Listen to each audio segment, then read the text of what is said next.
October 14, 1943, 25,000 feet above Germany, Staff Sergeant Michael Romano kneels in the narrow rear area of his B-17 hands, clutching .250 caliber machine guns that outweigh him. Through the tiny plastic pane, he sees a Focke-Wulf 190 setting up for an assault. 6 o'clock low, the bomber's weakest point. Romano peers through his basic ring and post sight. The simple aiming tool, just 2 metal pieces he must match with his foe, gives no aid for velocity, no figuring for curve, no support as both craft speed through the sky at combined approach rates over 500 miles per hour. He shoots. Glowing rounds bend uselessly past the plunging fighter. The FW-190's weapons blaze. 20mm shots tear through metal like soft fabric. This event happens 291 times today during the second Schweinfurt attack. The 8th Air Force launches 291 B-17 flying forts far into Germany without fighter cover. By evening, 60 bombers, more than 20% of the strike team, will crash. Another 138 return so wrecked they will never soar again. 600 American aircrew are lost. The figures are cruel and cannot continue. At this speed, no bomber group will likely endure their required 25 trips. After flight reviews uncover the stark reality. Tail shooters intended as the bomber's final guard against the favored German strike direction reach hit levels under 8%. Fighter flyers simply need to charge from behind, withstand a brief span of poor countershots, and steadily ruin America's vast cost-planned bomb drive, one fort each time. High leaders assemble at 8th Air Force Center in High Wycombe, England. The protective weapons meant to turn the B-17 into a soaring stronghold have broken down fully. Without an answer, daytime precise bombing, the complete strategy risks ending. What these leaders cannot foresee is that at that exact time, on a chill solid ground at Bassingbourn Airfield, a 22-year-old tail shooter with only high school knowledge is outlining a blueprint in his notebook that defies several Army Air Force guidelines. A blueprint deemed machine-like unworkable by arms creators. A blueprint that will boost tailgun precision 3 times and protect thousands of American souls. This is the account of the advance they sought to forbid and the shooter who declined to yield. To grasp why Romano's advance was so groundbreaking, you must first see the tough challenge tail shooters dealt with in 1943. The B-17 Flying Fortress joins battle with a shield idea taken from sea fights. Filled with enough machine guns to form crossing fire zones, the bombers in theory guard themselves with pure bullet volume. Army Air Force ads label it a soaring warship. Truth turns out far harsher. Staff Sergeant Michael Romano arrives at Bassingbourn Airfield, England, in August 1943 as a fresh tail shooter for the 91st Bomb Group. He is a past plant worker from Pittsburgh. No higher schooling, no building skills, barely 19 when he joins. The Army teaches him for 6 weeks how to fix blocks, guess distance, and hope his hits land. His given spot, the tail shooter area, is scarcely bigger than a box. He must bend on a bike seat, legs pressed on the craft frame, hands battling 84-pound Browning M2 machine guns through a tight fire range. The guns swing on a basic holder mount. His aiming tool is a ring and post sight, a metal loop with a front stick, like aims on an old rifle. To strike a dropping fighter, Romano must guess the foe's pace against his own craft. Figure bend angle where to point ahead of the mark, adjust for bullet, fall over span, do all math while in thick gloves at -40 degrees. Shoot before the German flyer's guns with 4 times the reach. Turn his area into metal bits. Skilled shooters from calm time air shooting classes try the same shots in managed states. Their hit levels hardly top 12%. In fight-stressed air, short and undershots, real hit levels drop to 6 to 8%. The Luftwaffe spots this weak spot right away. German fighter ways change through 1943. Charge from 6 o'clock, even or low. Take 15 to 20 seconds of poor tailgun shots, close to 200 yards, and release crushing 20mm gun hits. Luftwaffe end reviews call B-17 tail spots slightly risky correctness, too low to stop strikes. August 17, 1943, the first Schweinfurt attack, 60 bombers gone. October 8, 1943, Bremen, attack, 30 bombers gone. October 10, 1943, Munster attack, 30 bombers gone. The 8th Air Force loses bombers quicker than plants can build them. General Henry Hap Arnold, head of the Army Air Forces, gets lost notes in Washington and wonders if daytime bombing stays possible. Builders suggest answers. More guns, larger size, powered towers. Boeing's Cheyenne Change Center starts planning a better tail tower, but build times reach into 1944. Powered tower models exist, but fitting needs taking off the whole tail part, a months-long plant change hard to do on bombers already in England. Meanwhile, lives end. Michael Romano flies his first fight trip on August 19, 1943, Gilze-Regen Airfield, Netherlands. He shoots 480 rounds at 3, charging FW-190s. He thinks he lands hits. Gun lens film checked later shows every glowing round went safely past the marks. The fighters wrecked 2 bombers in his set. After his third trip, Romano stays on the firm ground after landing, eyeing his guns. His hands tremble not from dread, but from the body tire of handling 84-pound arms through long shots while bent at height. That night, he draws his first plan idea. The issue is not the gun he sees. It is not even the holder. It is that tail shooters fire without clear view, chasing marks they cannot well follow, aiming at spots in air they cannot rightly guess. What Romano requires is something the Army Air Forces has not given. A way to view where his bullets will truly go before he pulls the switch. He needs a mirror sight. But the tail spot's tight space makes normal mirror fitting not possible unless someone ignores the rules. Staff Sergeant Michael Romano has 0 skills for arms building. Born in Pittsburgh, Pennsylvania in 1924, Romano leaves high school at 16 to labor in steelworks during his dad's sickness. He runs hot ovens, fixes machines, and learns real metal work through try-and-miss-not books. When America joins the war, he joins the Army Air Forces, seeking to leave plant labor. The forces place him in air shooter school, not for shown skill, but because he is small enough to fit the tail spot. At 5'7" and 145 pounds, Romano can fit in areas that bar bigger joins. He finishes basic shooter lessons at Harlingen, Texas, scoring only middle on range tests. His teachers note fair trigger control and okay arms care. No one marks him as special. He gets his silver shooter wings and spot on a B-17 team as a swap part in the huge setup of the 8th Air Force. But Romano has one quality his lesson record misses. He cannot take setups that fail.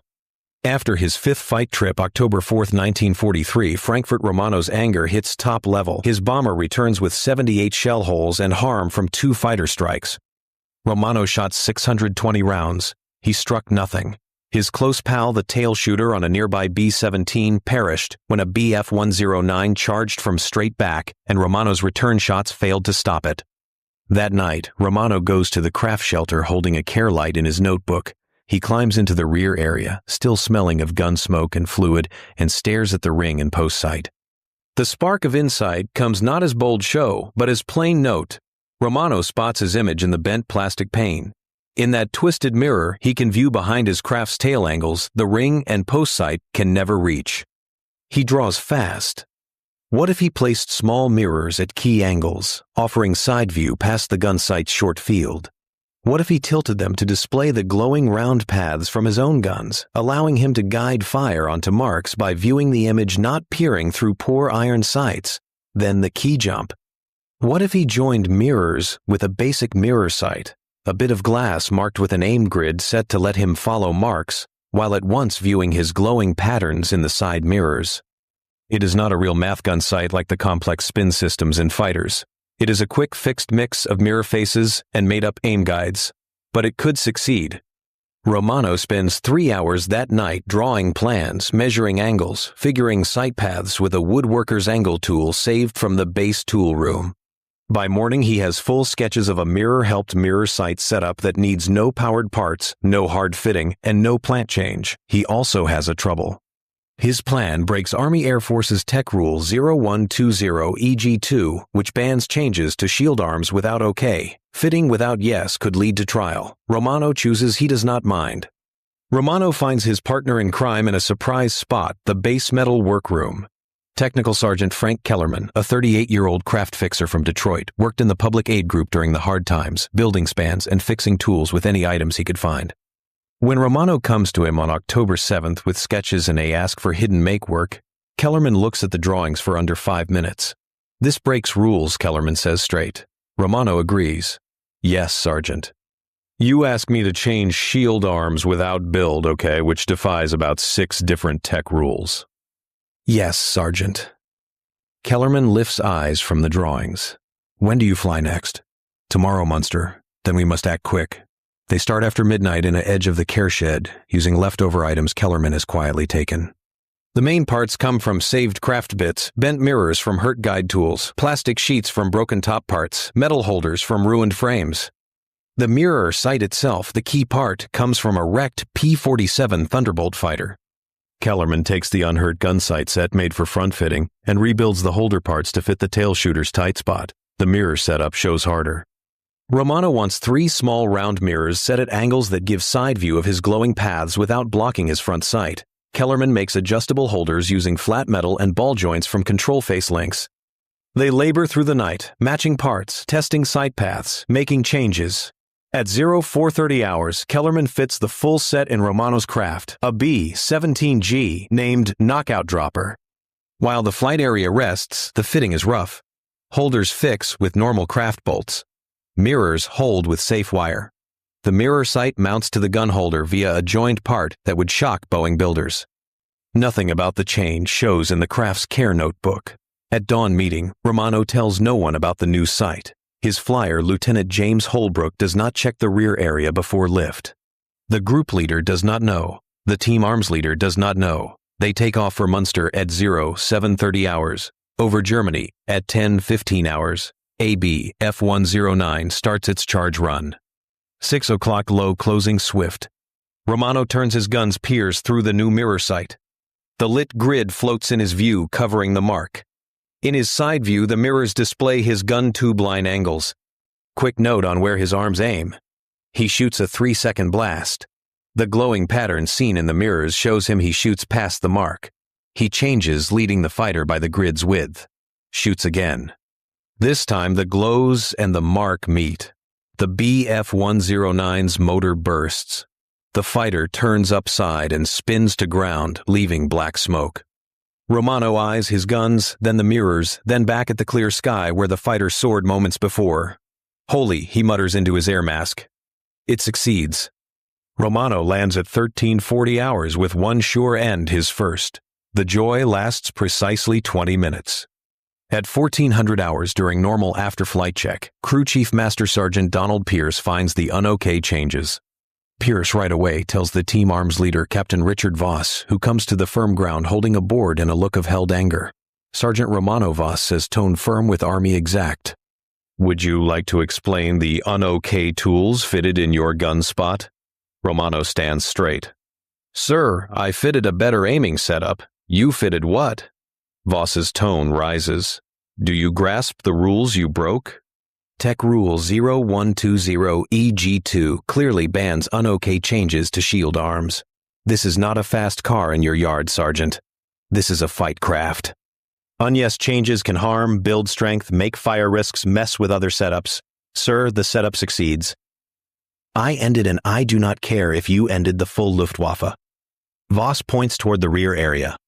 That tool is not Army Air Force's normal. It is not Boeing, yes. It has not gone through check ways.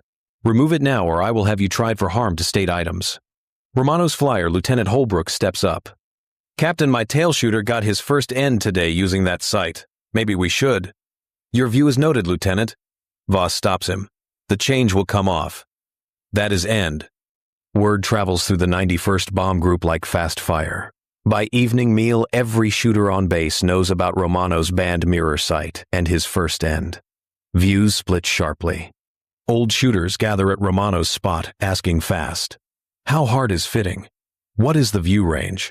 Can the mirrors hold airflow stress at 200 miles per hour? Build leaders and top care staff react with worry. Captain Theodore Morrison, the group's second arms leader, calls a urgent gathering on October 11th. 14 leaders come. The mood is against. Min Morrison starts, we have a rule issue. A sergeant has done un-OK changes using saved parts of unknown source. This makes a risky example. If every lower man chooses to rebuild his arm setup based on own choice, the space bursts. With honor, sir, that is silly. Major William Calhoun, work leader, stands. Romano ended a foe fighter using this setup. Our tail shooters now reach 8% hit levels.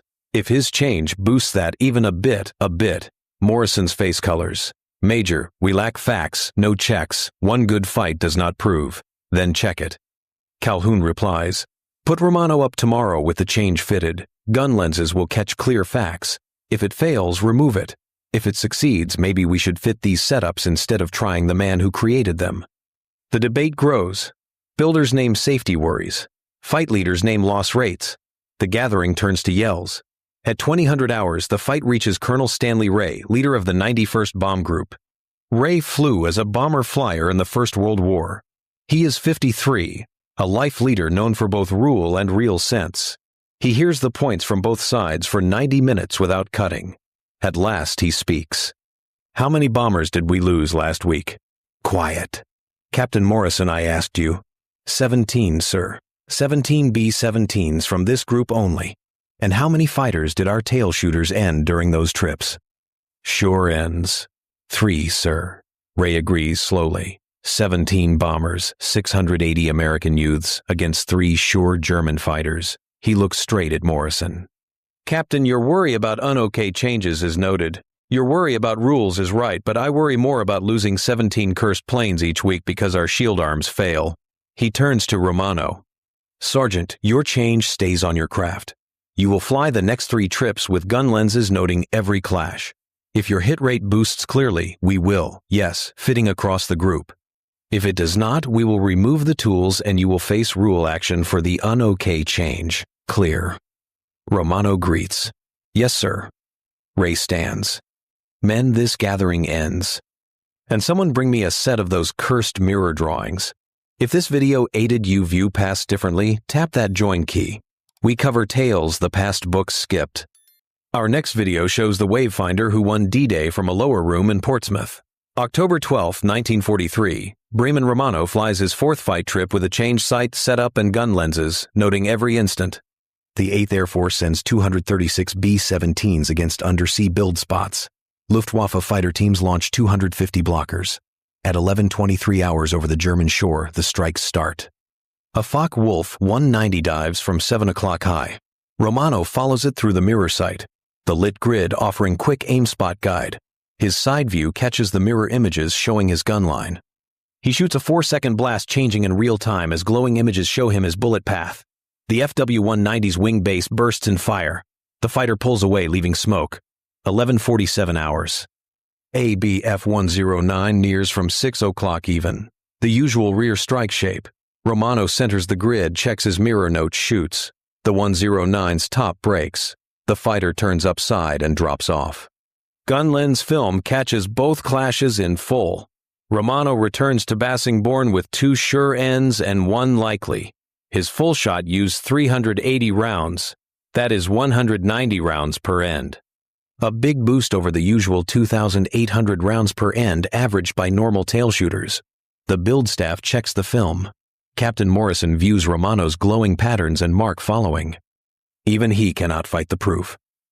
The mirror-mirror mix allows real-time fire fix, not possible with ring and post sights. All right, Morrison admits, it succeeds. But we need right build drawings, standard parts, and fitting steps before we can yes group-wide use. How long? Colonel Ray asks. 6 weeks least. We would need to match with 8th Air Force Center send, change ideas. We lack 6 weeks. Ray turns to Technical Sergeant Kellerman. How many of these setups can you make each day using ready items? Kellerman thinks with aid from the metal workroom, maybe 4 full sets. If we find mirror sights from hurt fighters and make the mirror holders here, then begin making. I want every tail shooter in this group fitted within 2 weeks. Morrison fights sir without right yes from 8th Air Force. Captain, I will handle 8th Air Force. You handle the build details. Go. What comes next is a quick-made making work that would shock Army by leaders. Kellerman and his care team find parts from across Bassingbourn Airfield. Mirror sights from ruined P-47 fighters. Mirrors from hurt guide tools. Metal stock from supply stores. They set a make line in the care shed, creating 4 full mirror sight setups each day. By October 20th, 18 B-17s in the 91st Bomb Group hold Romano's change. The outcomes show quick and strong. October 20th, Duran trip. Tail shooters with mirror sights reach 11 sure ends against 47 fighter strikes. That is a 23.4% hit rate.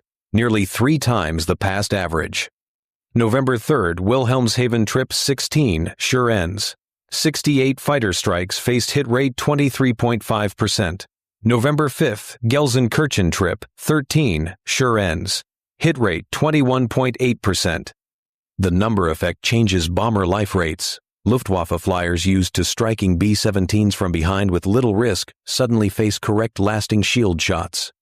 German endnotes mark raised strength of American rear arms suggest changing near ways. Major Hans Joachim Jabs, a Luftwaffe night fighter top briefly set to day fighter work, writes in his Fight Day book, "The flying forts have grown much more risky.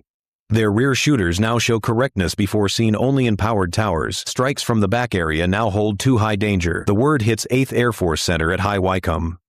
On November 18th, Brigadier General Frederick Castle, leader of the 4th Bomb Wing, comes to Bassingbourn without word. He checks Romano's rear spot himself, views the gun lens film, and talks with Romano for 30 minutes. "Sergeant, how did you know this would succeed?" Romano lifts shoulders. "I did not, sir, but the old sights surely failed, so I thought anything else might boost." Castle smiles, the first time anyone has smiled about this trouble in months. "Good point." He looks at the mirror set, testing the move range. "This can be made at storage level." "Yes, sir. Sergeant Kellerman has build drawings now. Parts are mostly found, but we could get right items if needed." Castle agrees. Yes, right away, use across the 4th Wing. Every B-17 will get this change within 30 days. He looks straight at Romano. "Sergeant, you likely kept more American lives than you will ever grasp." By December 1943, Romano's mirror sight setup, named the Field Quick Rear Gun Aiming Setup Type 1, is fitted in over 200 B-17s across many bomb groups. The 8th Air Force orders full build checks. Boeing's Cheyenne Change Center, already building the boosted Cheyenne rear tower, adds Romano's mirror sight ideas into their plan.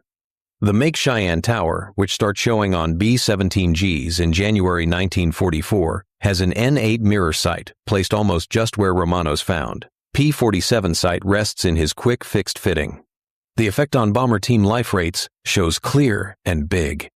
For B-17 groups with boosted rear aiming setups, rear strike losses drop by about 35% between October 1943 and March 1944.